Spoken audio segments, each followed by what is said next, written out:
College में गर्मियों की छुट्टियां होने पर राधिका और रोहन अपने दोस्त मनोज और शिल्पा के साथ परिवार के पुराने फार्म हाउस पर घूमने जाने का प्लान बनाते हैं। गाइस, तुम दोनों को वो फार्म हाउस बहुत पसंद आएगा।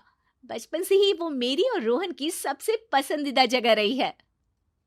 पर मैंने तो इतने सालों में तुम्हारे मुंह से कभी फार्म हाउस का नाम तक नहीं सुना। बचपन में फार्म हाउस जाते थे, लेकिन फिर अचानक सबने वहां जाना बंद कर दिया और वजह कभी किसी ने बताई नहीं। पर अब हम चारों मिलकर वहां धमाल करेंगे। इसी तरह बातें करते कुछ घंटों का सफर तय कर चारों शहर से दूर ऊंची पहाड़ी पर बने राधिका और रोहन के फैमिली फार्म हाउस पर पहुंच जाते हैं।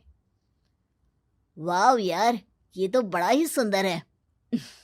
पूरा घूमोगे तो और अच्छा लगेगा, लेकिन उससे पहले सब फ्रेशन अप हो जाओ, फिर साइट सीइंग के लिए जाएंगे। राधिका और रोहन अपने अपने कमरे में चले जाते हैं, लेकिन मनोज और शिल्पा घर में घूमने लगते हैं, जहां शिल्पा की टक्कर हॉल के बीचों बीच रखी एक पुरानी लकड़ी की कुर्सी से होती है। आह, लग गई रे माता, इस कुर्सी को बीच में किसने रखा हुआ है? अरे तेरे स्वागत के लिए भूत ने रखा होगा। ओए, तुझे बहुत हंसी आ रही है। जब खुद टकराएगा तो पता चलेगा। हाँ ठीक है, पर अभी तो तू इसे साइड में रख दे। शिल्पा कुर्सी को एक कोने में रख देती है और वो दोनों भी अपने कमरे में चले जाते हैं, जिसकी थोड़ी देर बाद चारों बाहर घूमने निकल जाते हैं। इसी तरह रात हो जाती है। फार्म हाउस में वापस आकर वे लोग सीधा सोने चले जाते हैं। आधी रात को मनोज की नींद खुलती है। बड़ी तेज प्यास लगी है, पानी साथ लेकर सोना चाहिए था। हाँ, अब रसोई तक जाना पड़ेगा। मनोज आंखें मलते हुए कमरे से हॉल में आता है और अचानक रास्ते में रखी कुर्सी से टकराकर जमीन पर गिर जाता है। अरे मर गया रे दादा। शिल्पा सही बोल रही थी, बड़ी तेज लगती है ये कुर्सी तो, पर इसे दोबारा बीच में किसने रखा? मनोज एक बार फिर उस लकड़ी की कुर्सी को कोने में रख पानी पीकर कमरे में चला जाता है। अगली सुबह जैसे ही चारों की नींद खुलती है तो उन्हें अपने बेड के पास साइड टेबल पर चाय का कप रखा मिलता है, जिसे देख वो खुशी खुशी चाय पीकर तैयार होकर कुछ देर बाद हॉल में मिलते हैं। थैंक यू यार राधिका, मुझे नहीं पता था कि तू इतनी अच्छी चाय बनाती है। वैसे मुझे उस बेड टी की बहुत जरूरत थी। ये और चाय, अरे इसे तो पानी तक उबालना नहीं आता। मतलब तूने हमारे लिए चाय बनाई क्या दोस्त? अरे चल पागल है क्या, इतना भी प्यार नहीं है मुझे कि तुम्हारे लिए बेड टी बनाऊं। चाय पर ये चर्चा करते हुए मनोज जैसे ही पीछे मुड़ता है तो एक बार फिर लकड़ी की पुरानी कुर्सी से टकराकर उस पर गिर जाता है। हाय रब्बा, अरे चाय छोड़ो, पहले ये बताओ कि इसे बार बार बीच में कौन रखता है? कल रात ही मैंने इसे साइड किया था। तुम पहले ये बताओ कि चाय किसने बनाई थी? सबकी बातों को कुछ देर ध्यान से सुनने के बाद राधिका हैरानी से कुर्सी की तरफ देखने लगती है। भूत दीदी। राधिका की बात सुन आपस में झगड़ रहे सारे दोस्त शांत हो जाते हैं। क्या बोला अभी तूने? अरे पर अब वो यहाँ कैसे हो सकती हैं?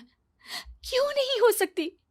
हमने यहाँ आना छोड़ा था, पर उन्होंने तो घर नहीं छोड़ा ना।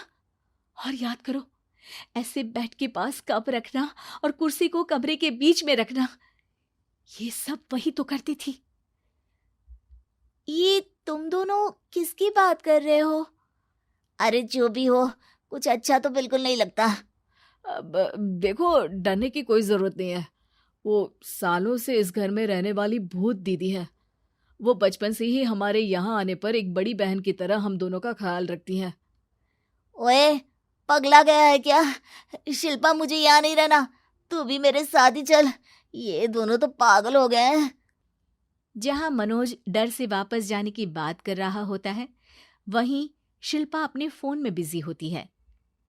क्या तुम्हें यहाँ की सिचुएशन समझ में नहीं आ रही जो फोन में लगी हो? जिसे जो करना है करो, मैं तो जा रहा हूँ। मनोज हड़बड़ाहट में अपने कमरे की तरफ जाता है, जिसके साथ राधिका और मोहन भी उसे रोकने के लिए पीछे पीछे जाते हैं, लेकिन शिल्पा वो तो अभी भी फोन में लगी रहती है।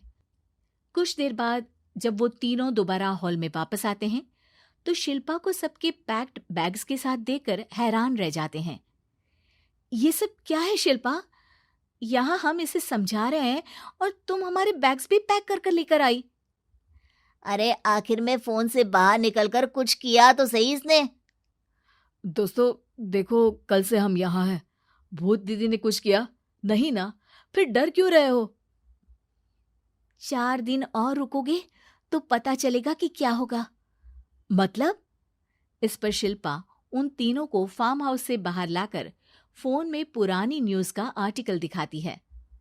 सालों पहले यहाँ रह रही औरत ने अपने दोनों बच्चों को सुबह सुबह दूध में जहर पिलाकर मार दिया और फिर हॉल में उस कुर्सी पर खड़े होकर खुद भी फांसी लगा ली थी।